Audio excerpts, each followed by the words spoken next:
Alamin wassalatu wassalamu ala asyrafil anbiya wal mursalin wa ala alihi washabbihi ajma'in. Rabbi shrah li sadri wa yassir li amri wa hlul 'uqdatam min lisani yafqahu qawli. Subhanaka la ilma lana illa ma 'allamtana innaka antal alimul hakim. Amma ba'd.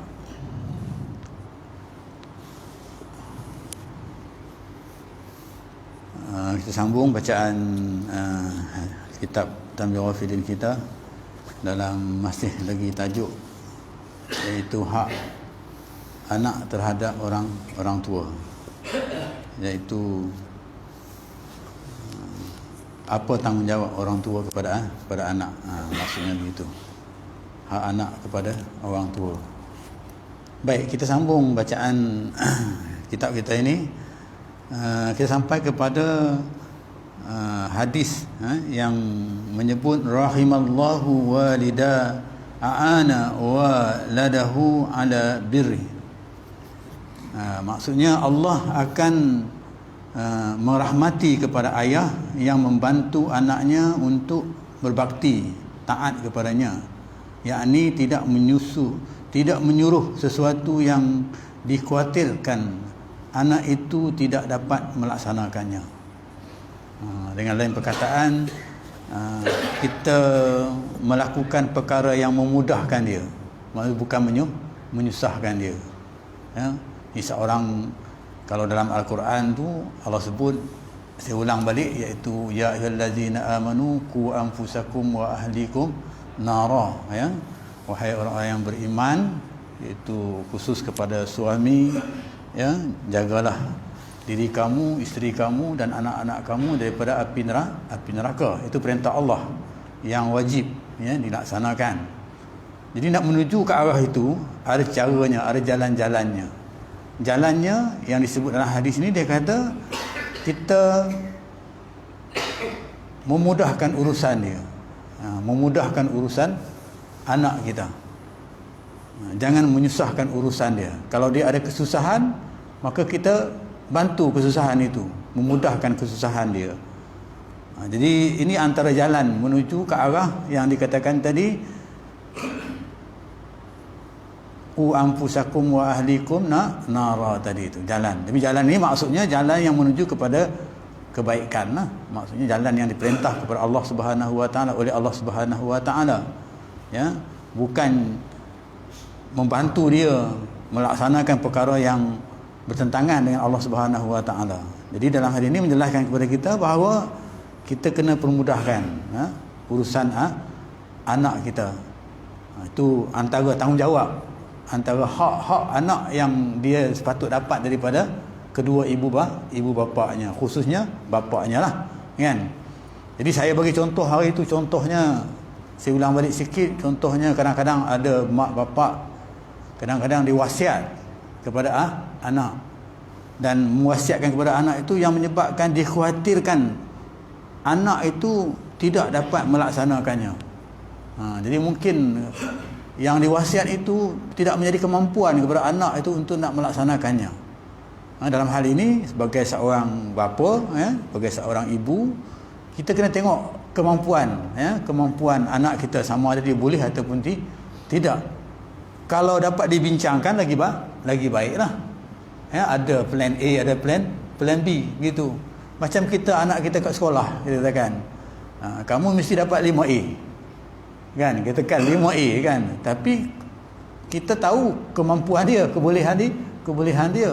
Kan? Tapi berdasarkan kemampuan dia, maka kita ringankan sikit, memudahkan dia. Mudah-mudahan dengan ringan itu memberi laluan kepada dia untuk mudah dia melaksanakan apa yang kita hajati, apa yang kita kendaki. Ini satu jalan ke arah untuk sebagai bapa untuk melaksanakan tanggungjawabnya kepada anak, seperti mana disebut oleh dalam Al-Quran oleh Allah Subhanahu wa taala yang dikatakan ni qu anfusakum wa ahlikum nara tadi. Okey. Itu di antaranya. Jadi kadang-kadang ada orang wasiat ni yang kadang-kadang tak mampulah nak dibuat, kita pun Ada satu kisah berlaku pada diri saya. Ada orang rujuk kepada saya, dia kata bini dia wasiatkan kepada dia supaya lepas dia mati jangan kahwin lagi. Kan? Dia rujuk dengan saya kata ish, ini wasiat yang tak faham, mungkin dia tak faham kan, tak memahami agama mungkin, ya. Sedangkan masa hidup pun suami boleh kahwin lebih daripada satu, kan kita katakan. Ini kan dia sudah mati, kita katakan. Jadi penjelasan itu saya jelaskan, saya kata rasanya terpulang kepada Tuhan lah, kan. Kalau Tuhan rasa Tuhan nak menepati wasiatnya itu terpulang lah, kan. Tetapi sebenarnya wasiat yang seperti ini agak-agak tak dikehendaki lah oleh syariat, kita katakan. Kalau kita faham syariat ni, maksudnya tak dapat lah, kita boleh buat begitu. Terpulang kepada dia lah, sama ada dan. Jadi selepas itu terujuklah yang lain kepada ustaz-ustaz yang lain. Pada saya rasa mungkin wasiat itu agak kita katakan tak bertepatan lah, ya, dengan mungkin bertepatan dengan kehendak dia, ya, tapi tak bertepatan dengan kehendak, ya, yang Allah Subhanahu Wa Taala syariatkan kepada kita, kan, begitu. Okey, itu antaranya lah, ya. Mungkin ada juga kadang-kadang ibu bapa ni, ya, dia wasiatkan, kadang-kadang kita agak benda tu mudah tapi padanya susah untuk nak dilaksanakan. Kadang-kadang bila nak laksanakan benda itu, dia jadi timbul masalah yang lain, ya. Contoh, saya bagi contoh lagi satu. Contohnya, kalau di tempat saya di Kedah, bila berlaku satu kematian, jadi kena semayang jenazah itu jemaahnya mesti penuh masjid. Kan? Jadi kita kat sini kalau nak penuh masjid, susah nak carilah, kan? Dia kata nak hajat dia tu nak penuhkan masjid jemaah untuk semayang jenazah itu, kan? Jadi kalau di sana mungkin ada jalan yang cara dia buat, sebab di sana kalau berlaku kematian dia akan refer dengan pondok-pondok, sebab pondok banyak, kan? Pondok Batu 16, pondok Pendang, pondok sana, pondok katalah pondok lah, kan? Satu pondok dapat 20 orang 5 biji kereta.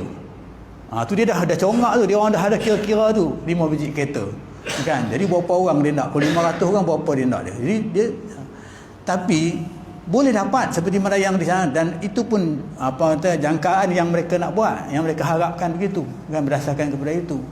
Tetapi kadang-kadang dalam urusan ni saya nampak bila nak menunggu, kadang-kadang nak tunggu orang datang penuh masjid, dia makan masa yang panjang. Kadang-kadang sampai pukul 9 malam. Kadang tunggu sampai pukul 9 malam, kan? Sampai pukul 10 malam, kadang-kadang pukul 12 malam baru dikebumikan. Sedangkan dalam hukum kita nak cepatkan urusan jenazah itu, nak cepatkan urusan jenazah itu. Kadang-kadang menunggu jenazah itu dalam masjid tu agak lama, tapi dah kebiasaan di sana buat begitu, maka itu tidak menjadi satu, kita katakan kalau kita sehari kita rasa agak berat juga kalau boleh nak cepatkan jenazah itu, kan?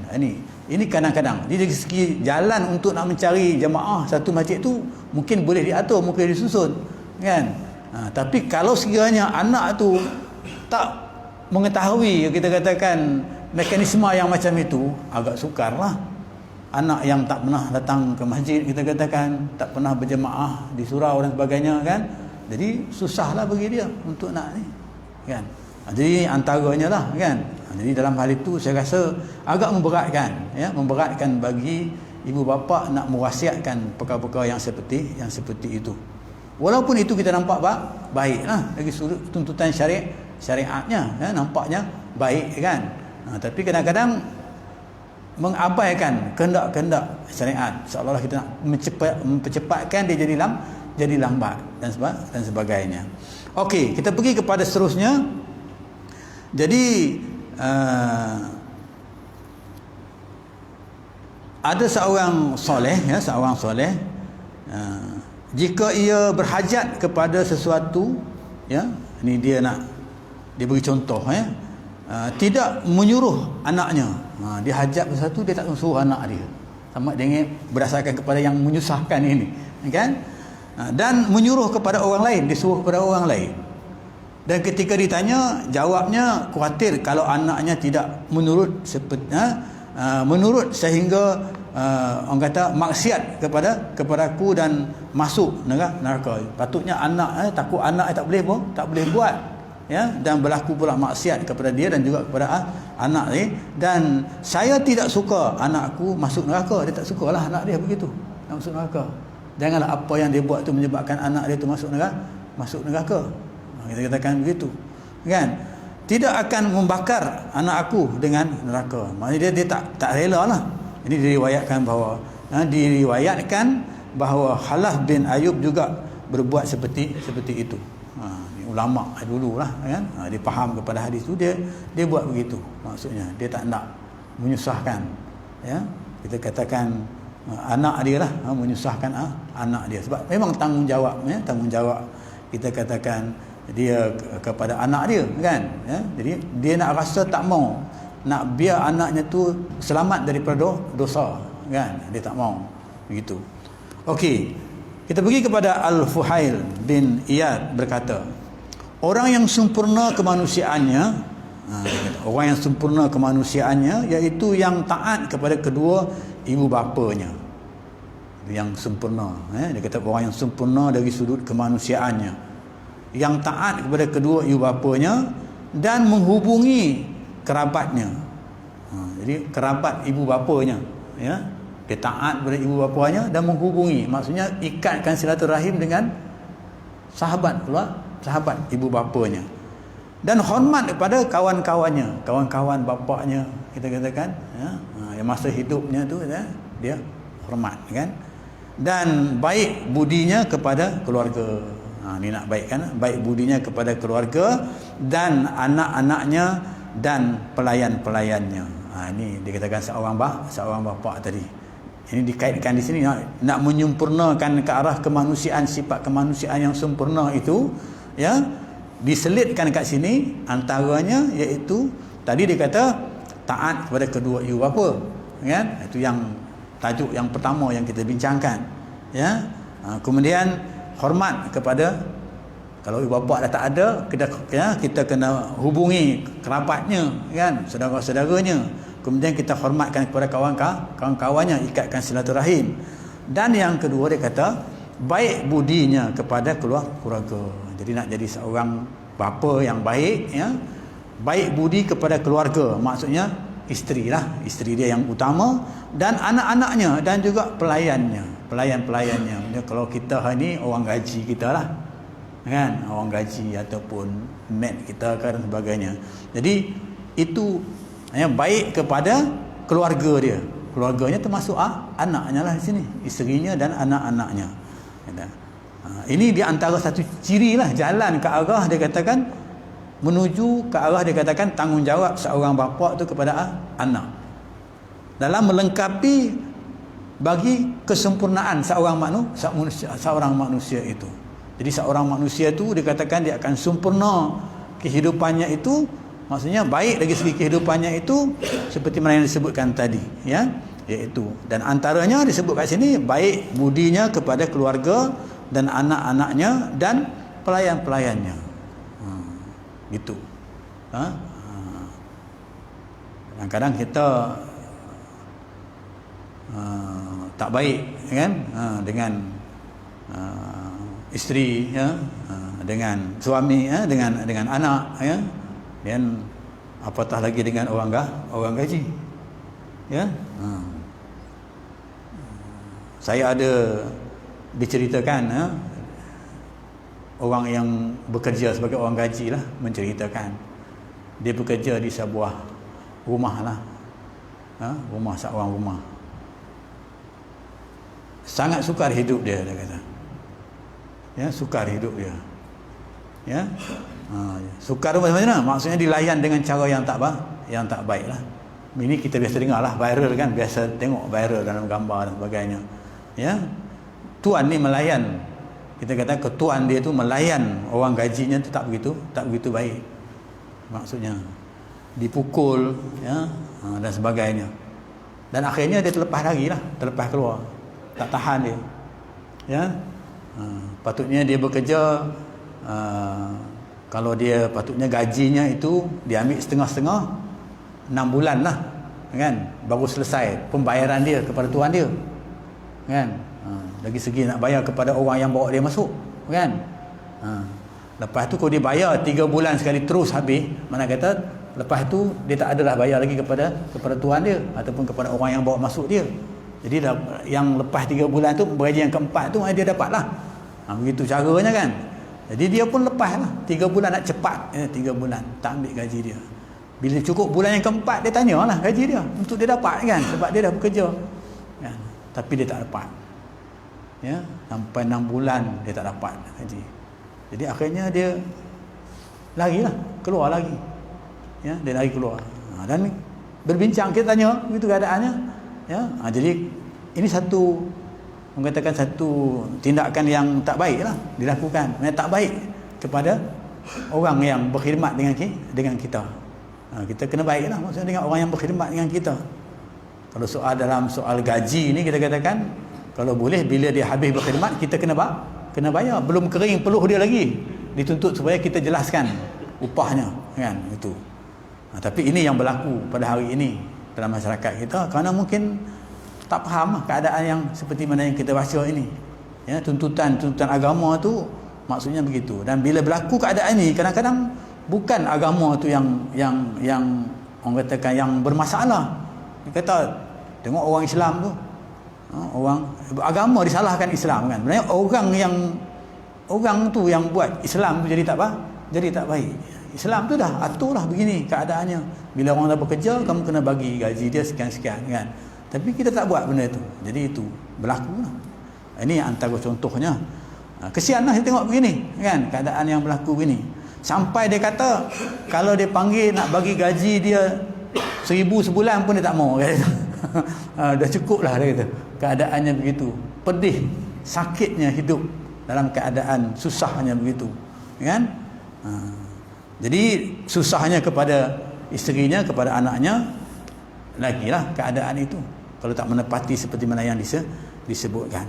Dan dia kata menjaga agamanya, ni menjaga agama, dan memperbaiki harta kekayaannya, dan mensedekahkan kelebihan hartanya. Ada kekayaan dia jaga, kan, sedekahkan kekayaannya itu. Sebab amalan itu maksudnya akan menjamin akhirat dia. Jadi bila sedekah dapat pahala sedekah. Pahala sedekah itu, kalau dalam bab sedekah ni kita katakan, ya, pahala sedekah ni dia memberatkan timbangan pada hari akhirat, ya, memberatkan timbangan kebaikan pada hari akhirat. Dan memelihara lidahnya, memelihara lidahnya dan tetap tinggal di rumahnya. Maksudnya ini ditekun dalam ibadat, menjaga lidahnya. Kemudian dia kata tinggal di rumah ni, tetap tinggal di rumahnya, maksudnya yakni tekun dalam ibadat kepada Tuhannya, maksudnya kepada Allah Subhanahu Wa Taala beribadat dia.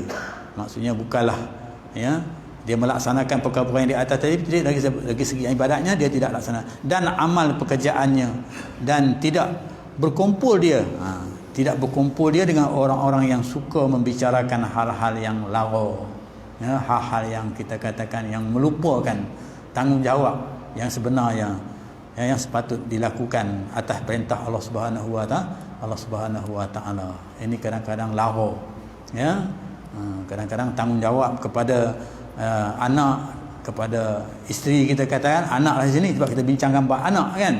Tanggungjawab kepada anak ni diabaikan, ya. Kalau ada dulu penceramah mengatakan dia boleh beli batang pancing 1,000 satu batang pancing, tapi nak beli buku untuk anak sangat berat, kan. Begitu keadaannya, kan. Kadang-kadang dia boleh beli lah macam-macam, kan, menepati hobi dia, kan. Tapi menepati maksudnya kehendak yang wajib kepada anaknya itu agak berat, ya. Tak seimbang dalam hal ini. Patutnya priority itu keutamaan itu disebut di sini kerana apa? Keutamaan itu menjamin ibadat dia kepada Allah Subhanahu Wa Taala, ya, pada hari akhirat, ya. Okey. Rasulullah sallallahu alaihi wasallam bersabda. Jadi kesimpulan yang kita dapat di atas tadi dengan kisah-kisah tadi, maksudnya kita sebagai seorang pemerintah, sebagai seorang ketua, ya, khususnya kalau bapa, dikhususkan kepada kita bapa, maka itulah tanggungjawab kita. Maksudnya kena jaga, ya, yang disebutkan tadi, nak menyempurnakan, nak menyempurnakan orang kata kemanusiaan, sifat kemanusiaan yang Allah Subhanahu Wa Taala bagi kepada manusia itu. Rahmat dia apa dia? Rahmat kasih sayang, kan? Kadang-kadang binatang pun ada sifat kasih sayang tadi itu rahmat, ya, binatang, ya, bukan manusia, ya, tapi binatang, tapi dia masih ada sifat kasih sayang. Okey, Rasulullah SAW bersabda, arba'un min sa'adatil mar'i an takuna zaujatuhu salihatan wa auladuhu abrar wa khulata'uhu salihina wa an yakuna rizquhu fi baladihi. Maksudnya 4 macam, ya, 4 macam sebagai syarat kebahagiaan seseorang itu. Syarat 4 perkara dia kata sebagai syarat untuk kebahagiaan seseorang itu.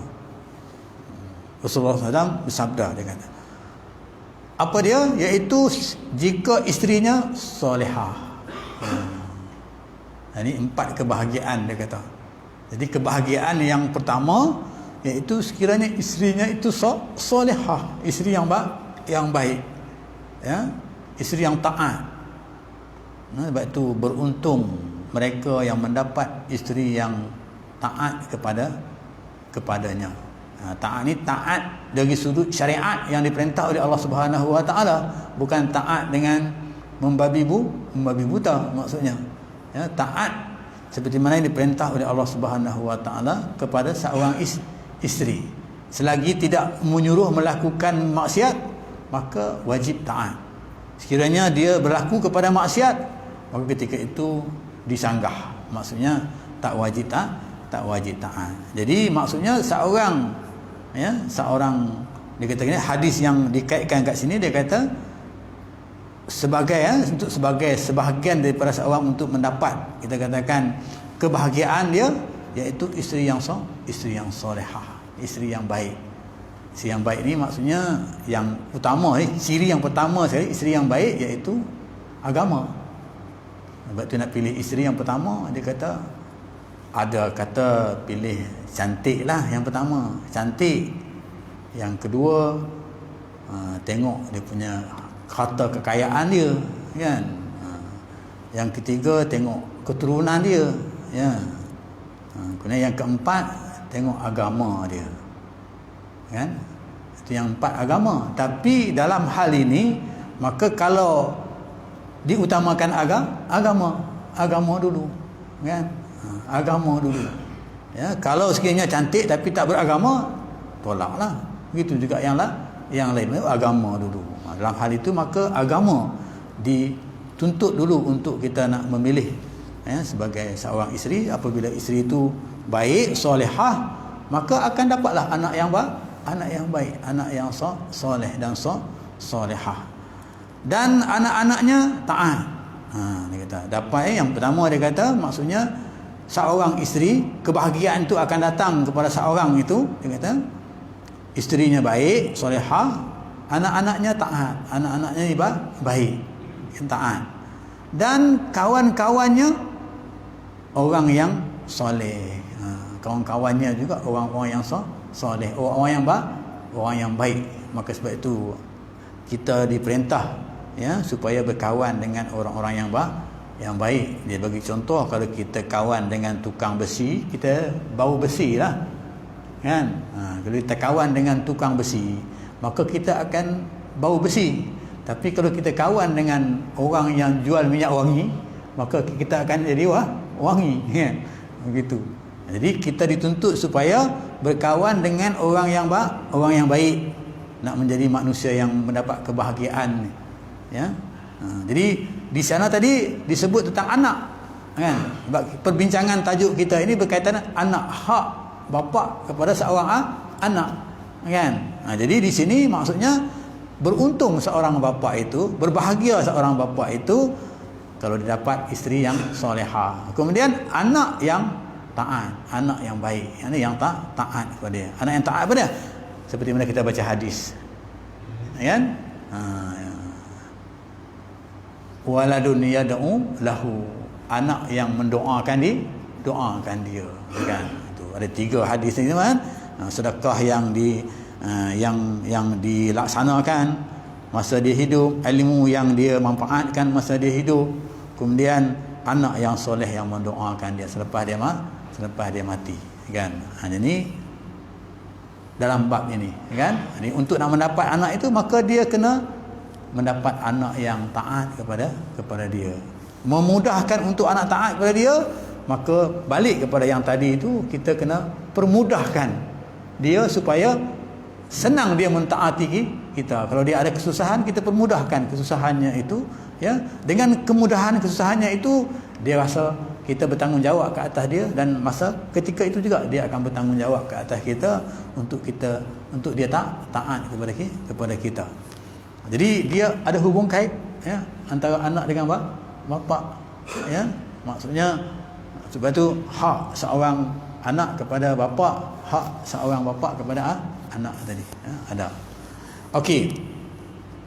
Kemudian seterusnya dia kata orang yang soleh, berkawan dengan orang-orang yang soleh, dan yang keempat, ya, menghasilkan rezeki dalam negerinya. Maksudnya dia membelanjakan rezeki dia itu dalam negeri dia, dalam kampung dia, ya. Kalau dia nak buat apa pun, masa dia buat dalam keadaan dalam negeri dia lah, ya, dalam kampung dia. Dia memanfaatkan semua itu dalam keadaan suasana di sekitar dia, ya. Bukan hari ini ada kadang-kadang orang buat korban di Kamboja lah, kan, buat di luar negara, kan, korban di Kamboja dan sebagainya, ada package dan sebagainya. Tapi di sini disebut dalam, ya.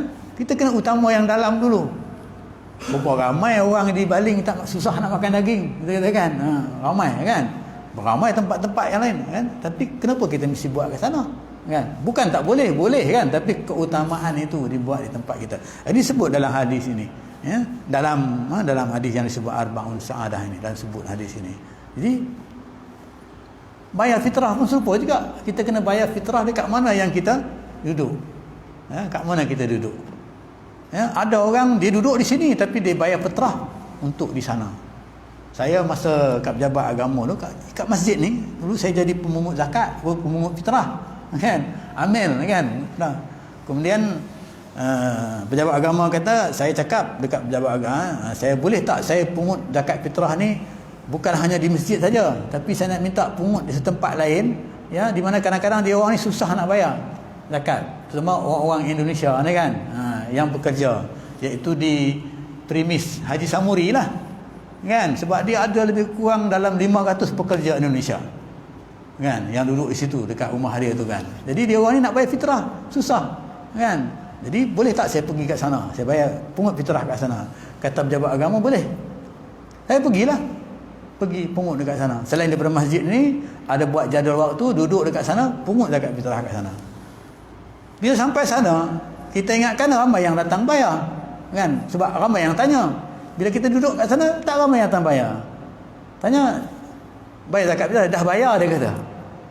Bayar kat mana? Ada pemungut zakatnya datang, dia kata. Kita bayar untuk hantarkan kepada Indonesia, dia kata. Dia bayar tu nak hantarkan. Ada pemungut zakat, ya, ada amil dia lah, amil khusus dia ni, ya, ada sijil dia dan sebagainya, ya, itu kan. Kemudian dia datang dipungut zakat, tapi tanpa pengetahuan, ya. Okey lah, Haji Samuri kita Allah yarham masih hidup lagi, tanpa pengetahuan, okey, kau bayar, begitulah, selesai, ya. Jadi bila tahu hal ini, maka kita rujuk pejabat agama, adakah pemungut zakat ni daripada orang sana, orang Indonesia yang diberi kebenaran untuk pungut, kemudian pungutan itu dihantar balik ke sana, kan. Pejabat agama kata tak ada, cara kita tak ada, keadaan itu tak ada, kan. Bila tak ada, maka kita buat siasatan. Bila buat siasatan, rupanya meluas dia, bukan setakat di situ saja, ramai, sehingga kan dia ada buat satu kursus di UKM, buat satu kursus amil dia tu di UKM, kan. Tempat yang begitu hebat kali kita katakan, boleh begitu. Akhirnya pejabat agama carilah, kan? Orang kita geledah lah. Jadi akhirnya jumpalah dia punya orang yang merancangkan itulah semuanya itu. Selepas itu barulah, ya, maksudnya. Jadi maksudnya keutamaan tu dibayar ke sini. Dia mengambil rezeki di sini dan sebagainya, maka dia kena bayar zakat fitrah tu di sini, bukan dia kena bayar dekat sana. Dia bekerja di sini, hasil dia kerja kat sini tu, maka dia kena bayar fitrah untuk di sini. Kalau gaji dia nak hantar balik sana, itu persoalan lain, kan? Ni zakat fitrah, kan? Okey, ni berlakulah, contohnya. Maka kita kena infakkan harta kita ni kepada wilayah kita, kampung kita, contohnya. Kalau kita nak korban, kita kena katakan korban kampung kita lah, ya, utama dulu, kan? Baru ni ada orang jumpa saya, dia kata, "Ustaz, masjid buat korban tak?" Tahu saya Covid ni masjid tak buat korban, tapi saya boleh cadangkanlah buat korban di tempat lain, kan? Ataupun tangguhlah korban itu, kan? Buat nak tunggu lepas Covid ke tahun depan ke buat, kan? Buat dekat masjid ni. Dia kata, dah rancang semua dah Ustaz, dia katanya. Pergilah kat masjid yang jadi telefon kawan saya kat Beranang tu, kat masjid Beranang tu, dia kata ada dia dah. Jadi transfer pergi ke masjid Beranang, kan? Bolehlah masalah itu, kan? Masalah darurat lah keadaan itu, ya. Dalam Covid masa itu. Okey. Itu hadis yang berkaitan dengan ini. Jadi maknanya nak mendapat kesempurnaan, ya.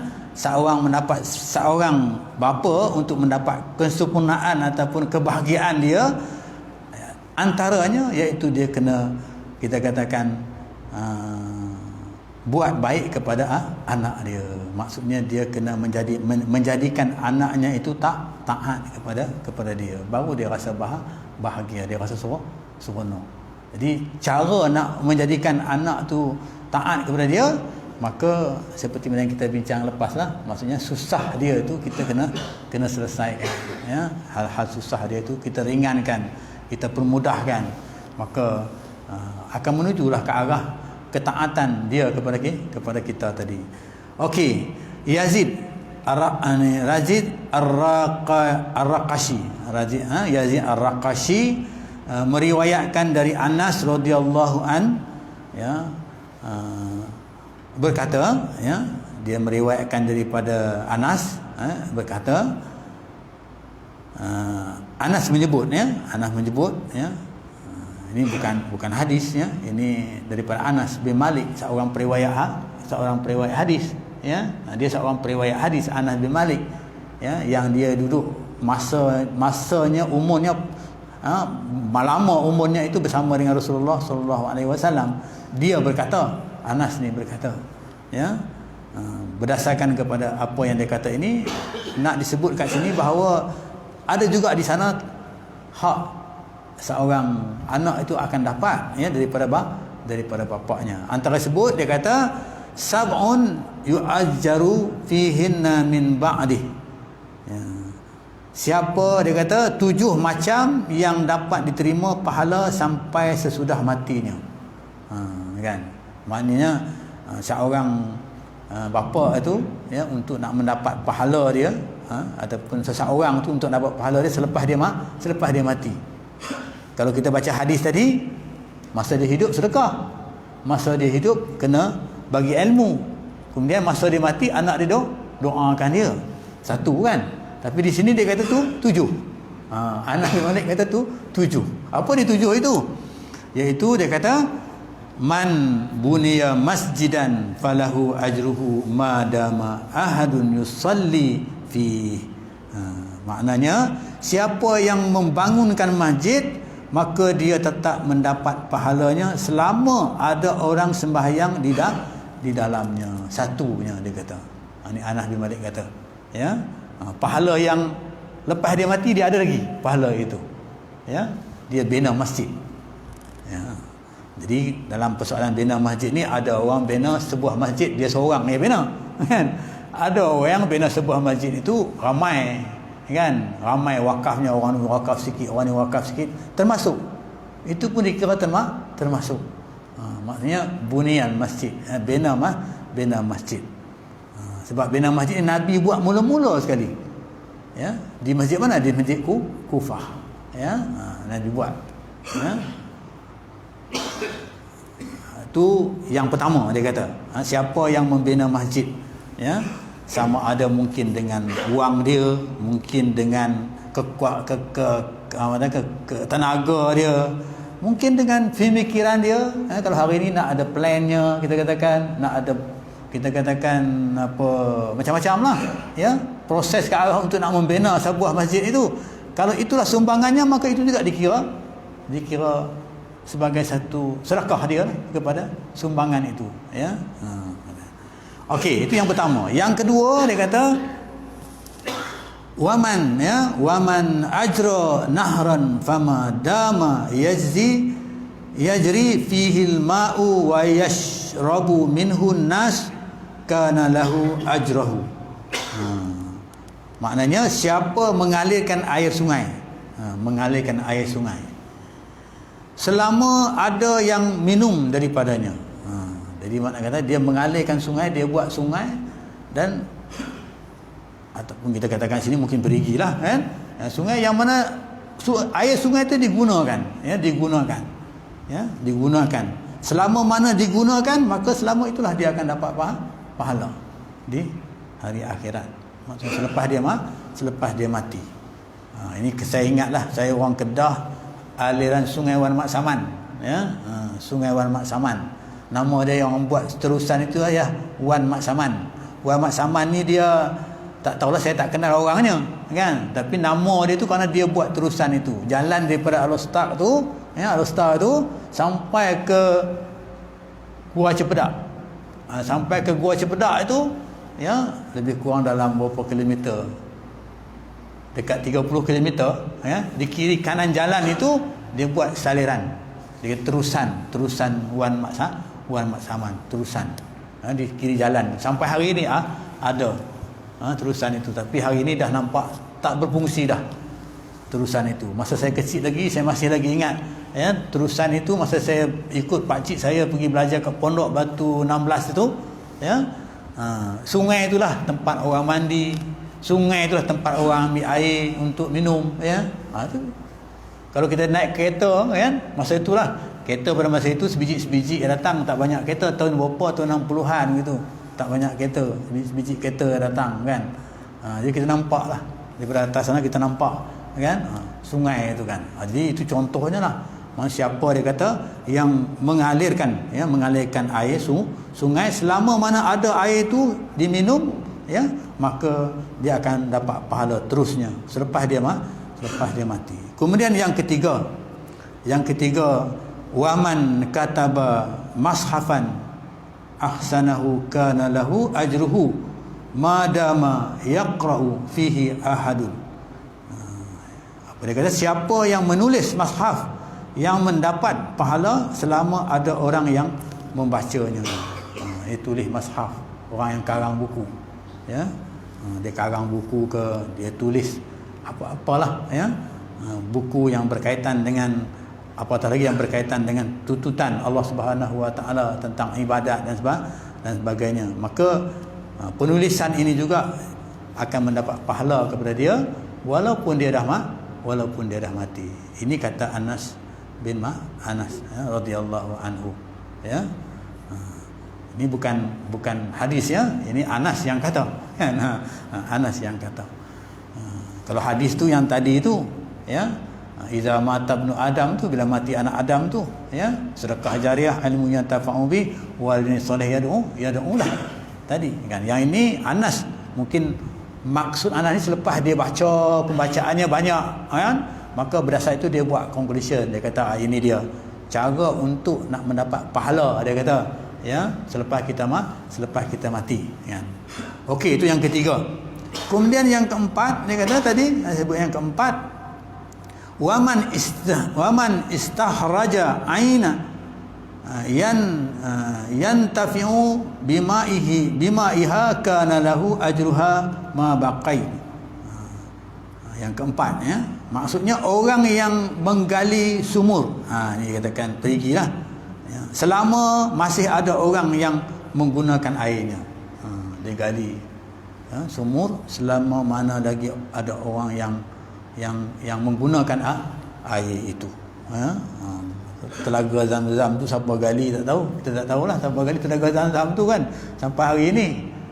Dengar ceritanya terpancar dia, kisahnya terpancar daripada hentakan tumit katanya kan, cerita hentakan tumit Nabi Allah Ismail gitu kan. Itu satu versi lah, banyak versi lah yang menceritakan, tapi maksudnya itu kehendak Allah Subhanahu Wa Taala.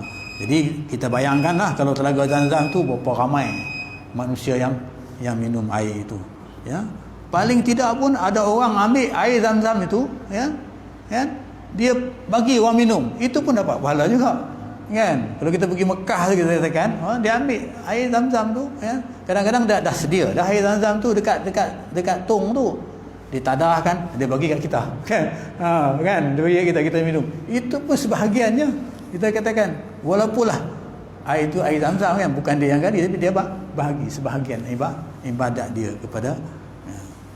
Okey, jadi ini yang keempat, InsyaAllah kita sambung lagi 3, ada 7. Mereka kata anaknya ada 7, tambah lagi 3, Jadi ini berkaitan dengan maksudnya di sini yang 4 ni tak sampai lagi kepada peringkat seorang bapa, maksudnya nak mendapat seorang bapa nak mendapat kebaikan itu, tanggungjawab seorang bapa itu kepada anaknya tak sampai lagi. Ada yang nombor 3 bawah tu agaknya kan. Tapi nak ceritakan sebab tajuk kita ni berkaitan dengan hak anak terhadap orang tua. Jadi orang tua tu apa yang patut buat kepada anaknya untuk dia dapat pahala, bukan pahala.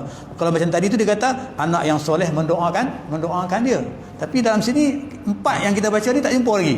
InsyaAllah mungkin kita akan jumpa, nombor 5, nombor 6 dan nombor 7, sebab dia ada 7 saja kan. Jadi apa hak sebagai kita katakan kebaikan seorang bapa itu untuk nak dilakukan kepada anaknya kan, yang sepatutnya dia buat kepada anaknya bagi menyempurnakan perintah Allah Subhanahu Wa Taala dengan hak dia kepada seorang anak dia. Juga dikatakan sebagai satu ibadat yang terangkul dalam ayat yang saya baca mula-mula tadi, iaitu ya ayyuhallazina amanu qu anfusakum wa ahlikum nara kan. Di sebelum setakat itu aku qali hadza wa astaghfirullahalazim billahi taufiq wa hidayah. Assalamualaikum warahmatullahi wabarakatuh.